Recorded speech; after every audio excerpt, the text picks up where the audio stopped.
In fact, I also came across this story of 27-year-old Telemancio Garfana who escaped the shooting at Mandalay Bay Hotel, Las Vegas in 2017, only to go down the following year when someone shot at the bar in Thousand Oaks, California. On a side note, I think the concert and movie theater things just hit especially hard. They're both supposed to be places to escape from the world, but now whenever anyone gets up in a movie, I always start mapping out the exit out of my head. And I know I'm not the only one. The movie theater disaster wasn't the only scene from the fourth Final Destination that actually happened. The opening sequence of that movie depicts a stock car race where one of the drivers loses control following a chain reaction where automobiles and parts are launched into the sand of the defensive track. It would feel way back to 1965 Bristol during the Le Mans Motor Race at Sophie de la Sarthe in France. It started when the leader pulled over for a pit stop, causing others to have to swerve out of the way. You can find breakdowns of exactly how it happened, but essentially one of the drivers ended up rear-ending someone who was decelerating and flipped out over the protective barrier. 84 people passed away, including the driver. Surprisingly, the race still went on from there, so his teammate, Igor Bouleb, reluctantly finished out the race, winning them first place.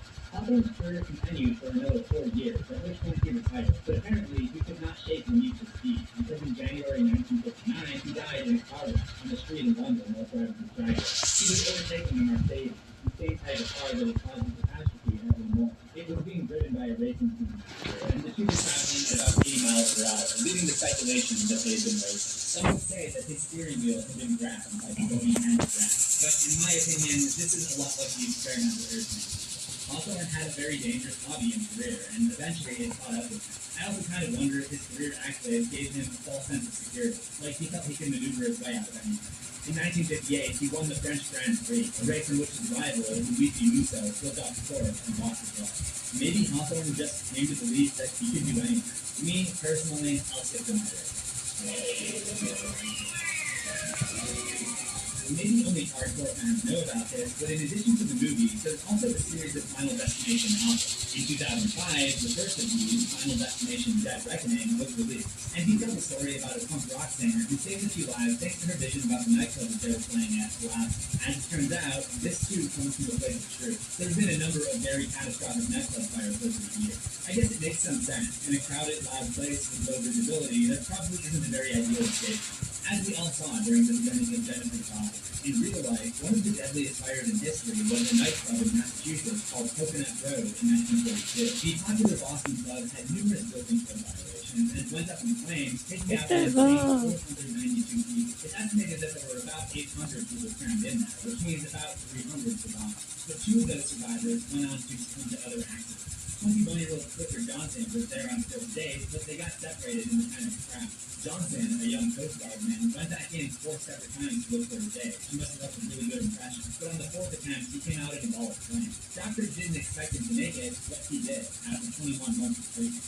14 years later, Johnson's car overturned in a freak accident, but this time he wasn't so lucky and burned to death, making him probably one of the only people to experience the intensity of fatal burns. But a cashier at the club, Jeanette Lanzoni, was one of several employees who moved out an escape route through a window in the kitchen. She died 16 years later after falling off an embankment and being hit by a train. When I first read about how she eventually died, I started to wonder if maybe there were some survivors killed that night. Looking at the details, I think that's really not the case, but I think it's definitely a possibility for others.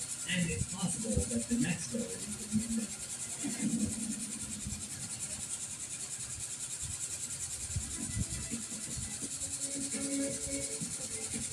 In February 2013, a 21-year-old Jessica Davina Roll had planned to attend a party that she helped organize at the Kiss nightclub in Brazil. As she was getting ready, her boyfriend, Adriano Stefano, called her and begged her not to go. It's not clear if he believed he had some kind of premonition or if he was just worried she was going to be chat at this club. But ultimately, she stayed home and avoided the fire that left 238 people to die. And this is always how it goes in Final Destination. There's only one person who has a vision of disaster, and he or she has to try to save as many lives as possible. But of course, not many are going to believe someone who claims to have had a premonition. In the real world, we call these people scammers, or at least I do. It's actually crazy to me how many psychics I see in LA. Like, who's keeping these people in business? 1 week after missing the fire, Jessica and her boyfriend were driving home together on a long-distance car trip, and they collided head-on with the truck. Obviously, no one knows exactly how this happened. Someone could have fallen asleep at the wheel for that. But the boyfriend's father seemed to believe that it was their destiny. I wonder if he would say the same about Bobby Leach, a daredevil who in 1911 miraculously became just the second person to go over Niagara Falls in a barrel of the lake. With that kind of feat, you would think the dude must have figured out some kind of cheat code making him immune to fall damage. But no, as it turns out, he wasn't.